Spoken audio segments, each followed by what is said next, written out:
Good morning. Let's see if we can get the slide showing here.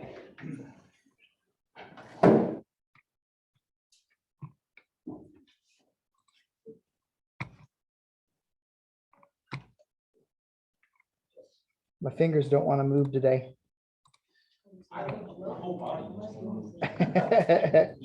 Hey, at least it wasn't as cold as yesterday. Yikes. 17 degrees yesterday morning. My pipes were great until it started thawing. Then they decided to start leaking.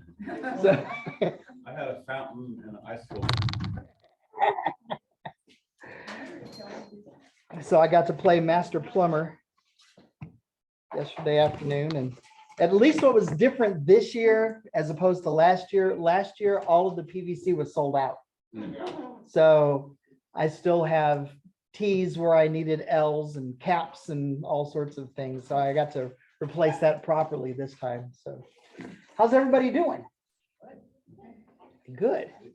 Well, we are going into one of my favorite books of the Bible today, Judges. It seems that the coolest stories of my childhood and stuff that I read my kids came out of Judges. And so I'm really excited to share that with you this morning as we talk about the first three Judges. So as we are looking at judge or judge not. And I got to kind of put a definition to that for you all today as well. So to kind of catch you up in the timeline of where we are. So Moses led the Hebrews out of Egypt after Pharaoh finally let them go. They traveled for 40 years until they got to the place where God had promised them they could stop, build houses, grow crops, and rest. Out of all the people who left with Moses, only those who were children made it into the promised land. The oldest two were friends named Joshua and Caleb. Joshua became the leader after Moses died. While he was the leader, the people followed God and did as he asked. Joshua led the Hebrew armies in victory over the enemies of God who lived in the promised land. And God helped them fight the battles because Joshua loved God and always did what God asked him to do, to fight. After Joshua died, things began to change. The people started to disobey God. They prayed to other gods. They didn't ask God how to fight his enemies. They didn't even do the things that he specifically told them to do. As the people wandered farther away from God, God allowed them to start losing their battles. The enemies would do bad things to the people and make them slaves. They would cry out to God to help them, and God did. Every time the people would cry out to God, God would call one person to stand up and lead the people to victory over the enemy. And these people were called judges. So there's 12 judges. Y'all saw this picture last time. 12 judges that we're going to be talking about over the next couple of weeks. And so in order, we've got Othniel, and we see him in Judges chapter 3, verses 9 through 11. We got Ehud, which is Judges 3, verses 12 through 30. We got Shamgar, see him in Judges 3:31. We got Deborah, Judges chapter 4 and chapter 5. She's got two whole chapters for her. We got Gideon. He's Judges chapters 6, 7, and 8. We got Tola, Judges chapter 10, verses 1 and 2. We got Jair, Judges 10, verses 3 through 5. We got Jephthah, Judges 11:1 through 12:7.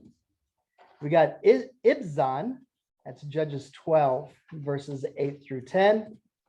Eglon, Judges 12, verses 11 and 12.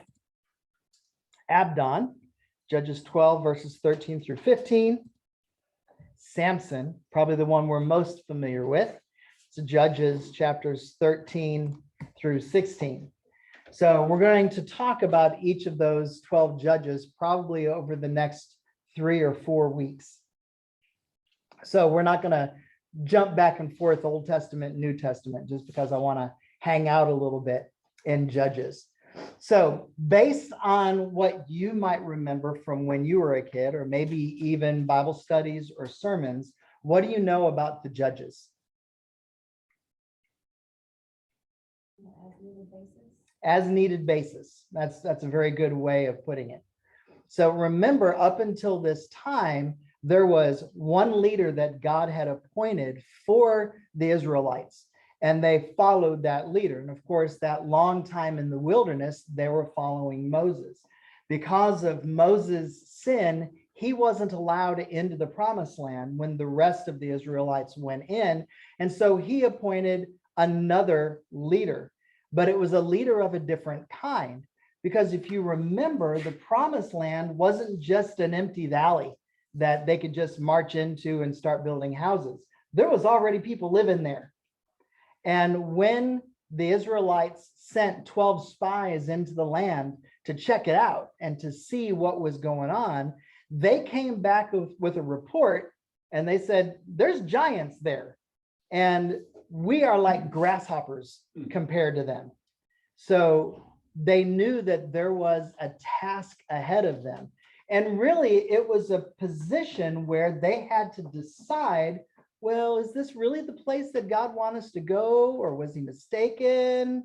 Do we need to look for some place that's easier? But they knew this was the promised land. This was the area that God promised us. And since God had promised it to us, all we got to do is go in and take it. Well, the problem is that 10 of those spies came in and said, "Nuh-uh, not us. We can't do it. There's no way we could fight that fight." But 2 of those 12, Joshua and Caleb, actually stood up and said, no, God said we could take it. We could take it with his help. And so Joshua actually was the one that Moses said, okay, it's up to you. You're going to have to be the one, the general, to go in there and lead these armies to fight against these giants that are in the land. So that's where we are in the timeline of things. So if you look in the Bible, you've got the first 5 books, the book of the law, the Torah, the Pentateuch. Okay, it's all the different words for the same thing. So Genesis, Exodus, Leviticus, Numbers, Deuteronomy, those 5 books are the books that were written by Moses in order to be the law for the people to follow. After we get finished with that, it ends with Moses dying. He can't go into the promised land, so he dies, and it starts with Joshua being in charge. So that's the next book. And so it talks about the exploits of Joshua and leading the armies of God, the Israelites, fighting these battles. That's a really cool read.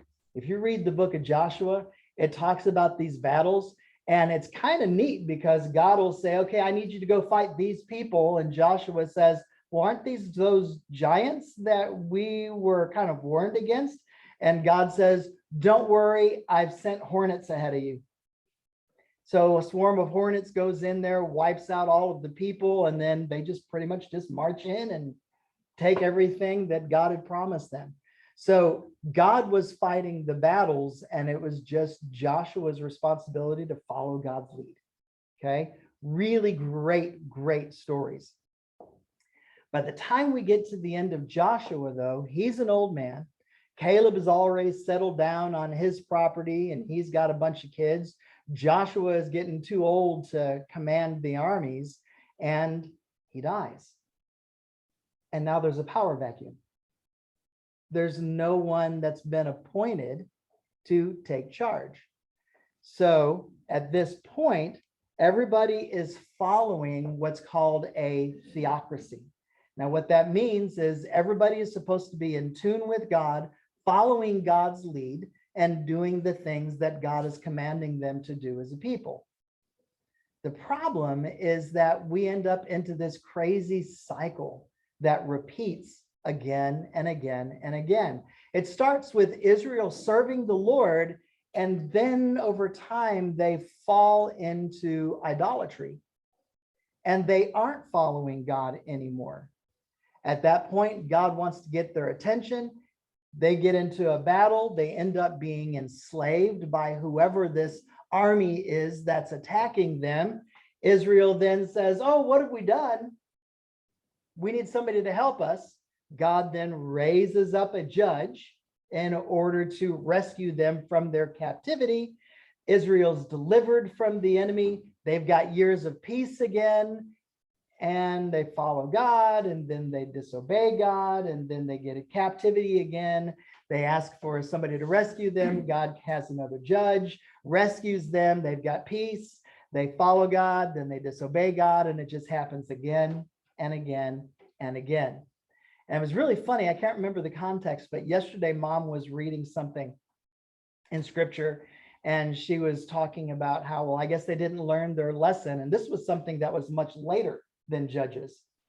And I said, well, we still haven't learned our lesson, because we as individuals do that. When things are bad, we look to God. God rescues us, and then things are good. And when it gets good, then we kind of lose sight of God again, and we fall away from God, and then we end up in a mess again. And so it's the same crazy cycle again and again and again. So Judges chapter 2, verses 16 through 19 tells us that while the Israelites were under the leadership of a judge, they were faithful. But when there wasn't a judge, they turned away from God, they worshiped idols, and then they cried to God to save them, and he answered their cries with a new judge. Does anybody remember kind of like how many years these cycles were taking? It was like 40 or 80 years. And they'd end up into the cycle again. In the Bible, what's the significance of 40 years? When the flood. Okay, that's true. So there's something important about 40. They wandered in the desert for 40 years. What else? Jesus was in the wilderness for 40 days. So there is something special about 40. But the 40 years, that's about a generation. That's the amount of time that it takes for one group of leaders to retire and their children to move up behind them to be the next group of leaders. And so what was happening is this group of people that was in trouble for not following God, they get rescued, and then things are good again, and their kids are now being raised up in the good times. And what happens? They forget why they have the good times, and they turn away from God, and now they're the replacement generation that needs help. And so this cycle is a generational cycle. And something we need to remember as believers is this country is one generation away from being a pagan country. If we do not raise our children to be Christian leaders, then they'll be pagan leaders. Abraham Lincoln had a quote, it's one of my favorite quotes, and he says, the philosophy of the classroom in one generation will be the philosophy of the government in the next. Now, those of y'all with some more wisdom on top of your head, you'll remember that there was a big change in classrooms in the 1960s. What happened is God was taken out of the classrooms. No longer did you have the 10 commandments on the wall. No longer did you open the day with prayer. And what happened is God was taken out of the education system. So now those that are in charge of our government are products of that classroom. And unless they picked up God somewhere else, they're not referring to God or relying on God much in their decision making, if at all. That's what one generation gets you. It is interesting because back in the day, that's how it was all formed. That's what it was formed around. Yeah. It's like you want to be a part of that, but you really don't. Yeah, they want the benefits of what God laid down for them, Right. but they don't want the responsibility to follow what God has for them today. Okay, so this is the cycle. Now, this word judge, okay, it's a word that confuses us because in our Western English language, when we hear the word judge, what do we think? We think of the person in the black robes sitting on the bench, listens to both sides of a story, and then makes a ruling based on what they think is right. Okay, that's the picture, Judge Judy. That's not the same word that we have in the Old Testament. The Hebrew word is actually shofel, and it has a dual meaning. One is ruler, and the other, judge, defines their action on the enemies of God. So they are passing judgment, but it's on the enemies of God.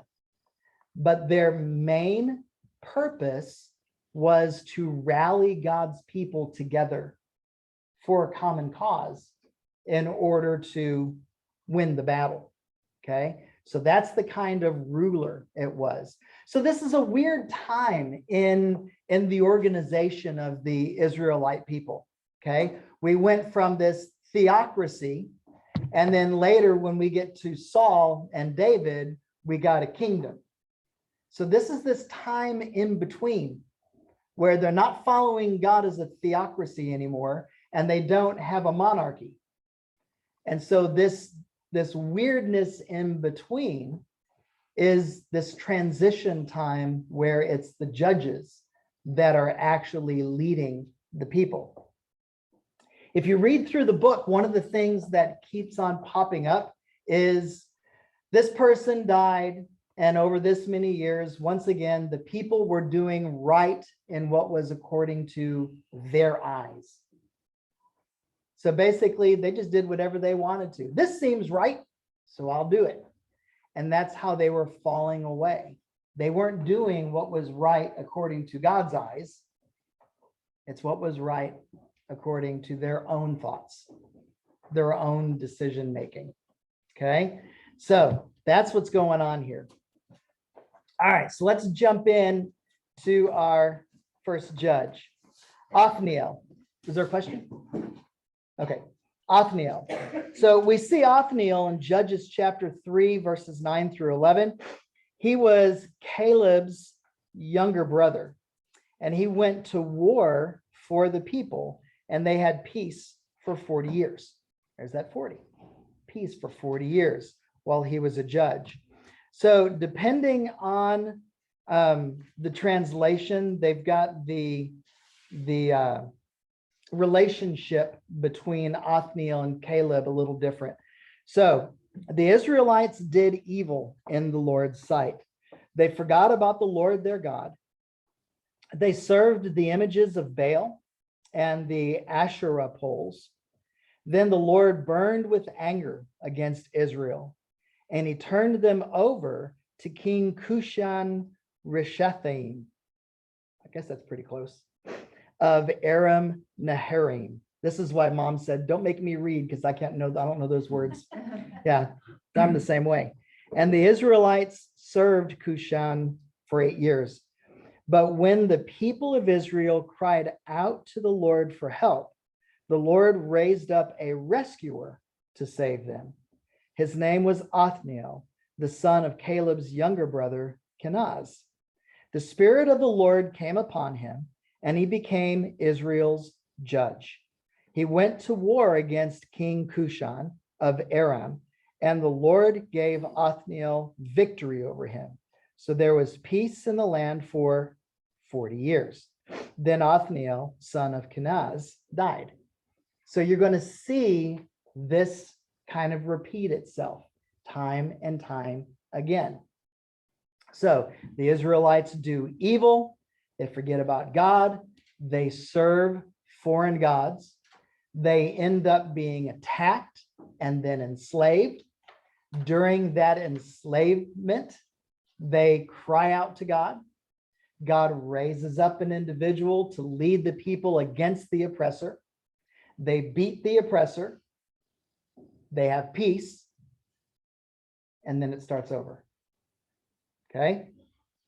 So that's Othniel. We really don't know anything else about him. So you'll find out as we go through these judges that some of them, there's a lot written about: Gideon, Deborah, Ehud, who we're going to talk about here in a minute. But then there's others that there's very, very little. So Shamgar, the third one that we're going to talk about today, there's one verse about him. So we don't know everything about the judges, but we know enough to see there's a cycle that if we're not careful, we'll end up repeating. So any questions about Othniel?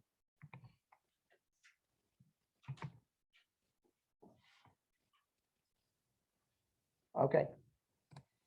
All right, Ehud. So Ehud we get from Judges chapter 3, verses 12 through 30. He's the second judge. He's the first, what they call major judge, and he's left-handed. I had to say that. He's left-handed. Now, I'm left-handed. That's why I wanted to pick it out, but it's a very important part of this story. Okay, very significant. So I've got a map up here for you to look at, and this shows the 12 tribes of Israel by color. Okay, so you can see the different colors represents each of the 12 tribes. So we got Simeon down here, we got Judah, Dan, Ephraim, we've got Reuben, Gad, Manasseh, Issachar, Zebulun, Asher, Naphtali. What do you notice about Manasseh? Split up. We have an East Manasseh and we've got a West Manasseh. Now, for those of y'all who remember, when God told Moses where the promised land was, part of those instructions is that they were supposed to cross over the Jordan to take the land. Somebody didn't follow directions, because we see that part of Manasseh stayed on the wrong side of Jordan. We see that Gad stayed on the wrong side of the Jordan. We see that Reuben rather, stayed on the wrong side of the Jordan. So there is already some disobedience going on. God specifically told them to all cross over the Jordan. Why do you think?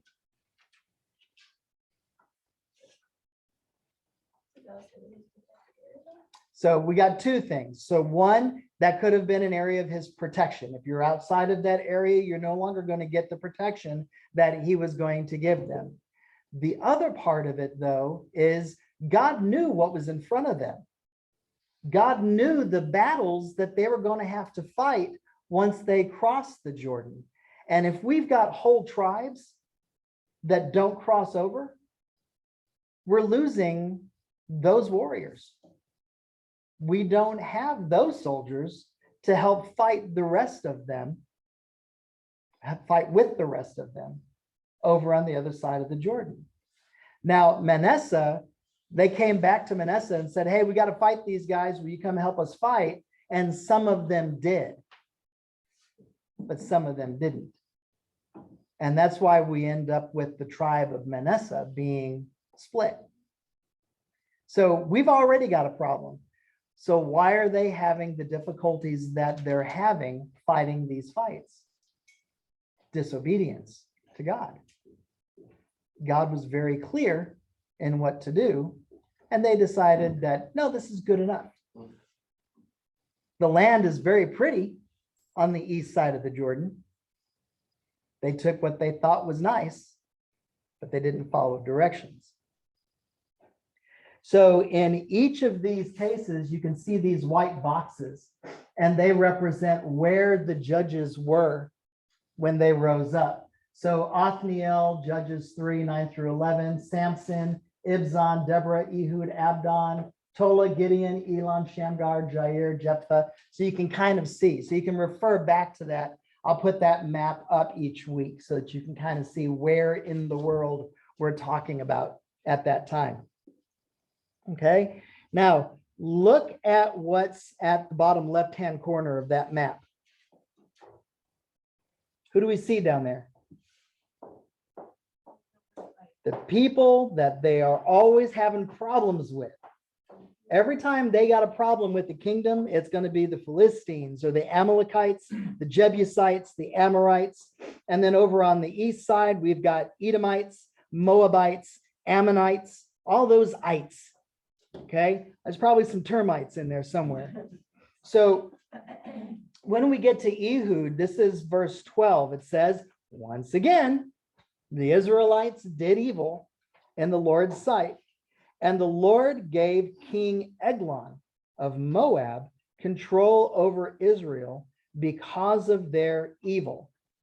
You know, I can't help but think about people today saying, if God is such a loving God, why is he allowing bad things to happen? We see it back here. This is the same God today as back then. If you do not do what God is asking you to do, he's going to get your attention one way or another. We see it as bad things happening to us. Well, it's not God's fault. Our fault. It's your fault. God is just trying to get your attention so that you can follow him again. So God's trying to get the Israelites' attention. King Eglon of Moab is now in charge. Verse 13, Eglon enlisted the Amorites and the Amalekites as allies. And then he went out and defeated Israel, taking possession of Jericho, the city of palms. And the Israelites served Eglon of Moab for 18 years. So they were enslaved by the Moabites for 18 years. Verse 15, but when the people of Israel cried out to the Lord for help, the Lord again raised up a rescuer to save them. His name was Ehud, son of Gera, a left-handed man of the tribe of Benjamin. The Israelites sent Ehud to deliver their tribute money to King Eglon of Moab. So I need to talk about the significance of being left-handed. In the world at that time, and still the Arab nations today, being left-handed is a sign of being unclean. Okay. As a matter of fact, if you go to the eye doctor and the eye doctor is writing down your prescription, he has on the pictures of the eyeballs, there's an OS on one of them and an OD on the other one. So otodextrous is your right eye. Otosinister is your left eye. Sinister. What's that word mean? Evil. So your left eye is evil, according to Latin. Okay. So that being a lefty is an evil thing. So everything that you do in public is supposed to be with your right hand. You're going to shake right hands, wave with your right hand, eat with your right hand. Everything that's private, you're going to do with your left hand. So if you go to the bathroom, you only grab the toilet paper with your left hand. That's what your left hand is used for. Your left hand's always behind you in public because it's dirty. Okay. And that's the way it is today. So in an Arab country, according to Sharia law, if you get caught stealing something, they cut off a hand. Guess which hand they cut off? Your right hand, because that's your good hand, and they want you to be embarrassed for the rest of your life. Now you have to do everything with your left hand, eating with your poop hand. Okay. And that's really why they do that. Okay. Now, Ehud being identified as a lefty, basically he's saying, I don't care what you want. My left hand is my dominant hand. I'm using it for everything. And so, of course, he's an unlikely candidate to be chosen by God for God's purposes, because he's being shunned by everybody else. Why don't you just conform? I don't want to. It's easier to use my left hand for everything because I'm left-handed. Okay. So that's the kind of thing that's going on. You'll see that just like Moses being chosen to be God's representative, and he had a speech impediment of some sort, God is still picking the unlikely person in order to be a leader. And so here we've got the lefty, Ehud. All right. Verse 16, so Ehud made a double-edged dagger that was about a foot long, and he strapped it to his, which thigh? His right thigh. Picture what's going on. He's a lefty. They know he's a lefty because he's pretty public about it. And he put the dagger on his right thigh, keeping it hidden under his clothing. He brought the tribute money to Eglon, who was very fat. After delivering the payment, Ehud started home with those who had helped carry the tribute. But when Ehud reached the stone idols near Gilgal, he turned back. He came to Eglon and he said, I have a secret message for you. So the king commanded his servants, be quiet, and he sent them all out of the room. Now, these people aren't stupid. The kings have guards. And anytime anybody enters the throne room, what do you think the guards are going to do with the people entering? They're going to pat them down. They're going to frisk them. Okay. But now most people in the civilized world are right-handed. So where are the weapons going to be kept? On the left, so that they can reach across their body and pull out the weapon. Okay. If you think about all of the knights, their swords are on their left side. And how do you mount the horse? On the left side, because you don't want to get tangled up in your sword as you're trying to climb up on the horse. Sword's on the left, so they can reach across and get a nice swipe while they're unsheathing the sword. Eglon's a lefty. His dagger that he made is on his right side. Guess what side they patted him down on? His left side. They missed the fact that he came in with a dagger. Let's go on. Ehud walked over to Eglon, who was sitting alone in a cool upstairs room. And Ehud said, I have a message from God for you. As King Eglon rose from his seat, Ehud reached with his left hand, pulled out the dagger that's strapped on his right thigh, and he plunged it into the king's belly. The dagger went so deep that the handle disappeared beneath the king's fat. So Ehud did not pull out the dagger. And the king's bowels emptied, depending on the translations, fell. Then Ehud closed and locked the doors of the room and escaped down the latrine. Okay, so picture what's going on here. Ehud goes up to Eglon and whispers in his ear, I've got a message from God for you. Sticks him through. His hand and the whole pommel and the handle and everything gets hidden inside his fat belly. And he's like, well, I guess I'm not grabbing that anymore. And he's like, I need to get out of here. Oh, there's a hole right there, and bloop, down into the latrine. Now this is Eglon's private bathroom. He didn't want to go very far, so in his nice, cool, relaxing room, it was an in-house, not an outhouse. And that's how Ehud got out.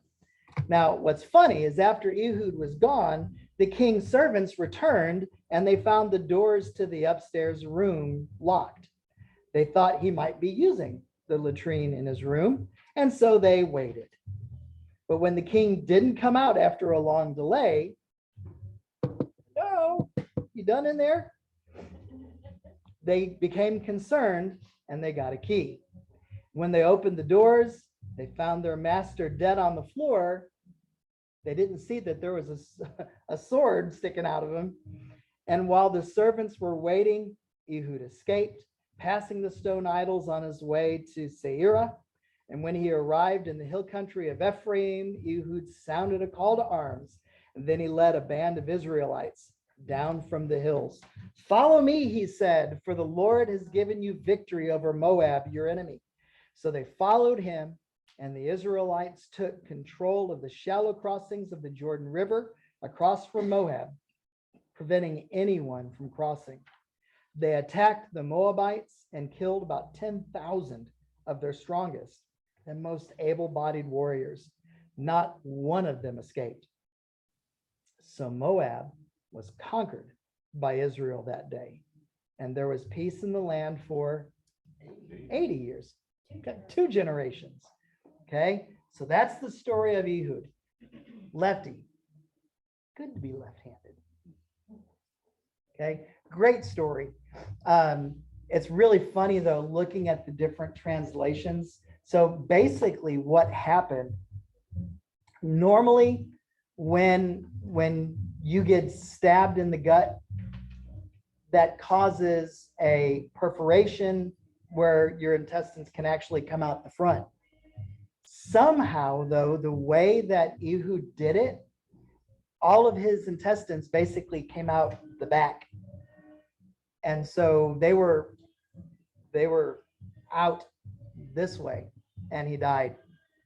So pretty interesting though, that the way that that God made that happen. Okay, so any questions about Ehud? Okay, see, these are great stories, great kid stories, aren't they? Yeah. Just telling Stacy yesterday as I was writing this, how is this turned into a children's Bible story? I don't know. All right, so then we get to Shamgar. So this is Judges chapter 3, verse 31. After Ehud, Shamgar, son of Anath, rescued Israel. He once killed 600 Philistines with an ox goad. So of course, I had to go to Webster's to find out what's an ox goad. I looked it up and it said a goad for driving oxen. Thank you, Mr. Webster. That's all I got. So I had to do a little bit more digging. It is a pole that is 8 to 10 feet long. It's flat on one end, and that's used to clean the mud and clay off of plow blades. Okay. The other end is pointy, and you use that to prod the oxen. Now, these oxen are big cows where they have a team of 2 that pull the plows. And so basically you're behind the plow or riding on the plow, depending on when this is, and you're holding on to reins for the oxen, but at the same time, you've got this prod. And so if you want them to turn right, you're poking on this side so that they turn this way. And if you want them to turn left, you're poking on this side so that they'll turn that way. That's what this ox goad is for. So this is the only place in the Bible where an ox goad is mentioned. So it's made out of oak or some other hardwood. It's about 6 inches in circumference. So it's a pretty good size pole. It had a metal point on one end, flattened piece of metal on the other end, and that's what it was used for. Shamgar decided to use it for a different purpose, and it worked. Yeah. So all we know, this is the only verse that we have about Shamgar, is he killed 600 Philistines with an ox goad. We don't know if it all happened at one time. It seems like it did, though. The way that it wrote it, it said he once killed 600 Philistines with an ox goad. So let's talk about 12. Remember when I said that numbers are important in the Bible? It's not a coincidence that there's 12 judges. There was also 12 tribes of Israel. There's 12 apostles that were handpicked by Jesus. So what is the significance of the number 12? 3 times 4, okay? So it's an important biblical number. You can write this down in your margins. 3 times 4. So whenever you see the number 4 in the Bible, it's going to be used in relation to the earth, the world, the 4 ordinal points, north, east, south, west, okay? That's the world whenever you see 4. Whenever you see the number 3, what do you think that represents? The Trinity, the Godhead, Father, Son, and Holy Spirit. So if you've got 12, now you've got the Trinity that's interacting with the world. 3 times 4. This 12, whenever you see it, is always relating to some form of government or rule that God is establishing. Okay? God organized his people into 12 tribes. That was the organization or the rule that he wanted into place. With the 12 apostles, Jesus knew that that was the number that was necessary to change the world, just with those 12. If you look at the description of the Zion, the new Jerusalem in Revelation, it's got 12 gates to represent letting in all of the nations that have come to God. Okay, this 12 keeps on showing up again and again and again. It's governmental rule. All right, so next time we're going to be looking at a few more of the important judges, at least Deborah. And if we have time, we're going to do Deborah and Gideon. I like Gideon. I like Deborah. I like Gideon So, too. yeah, so I don't know.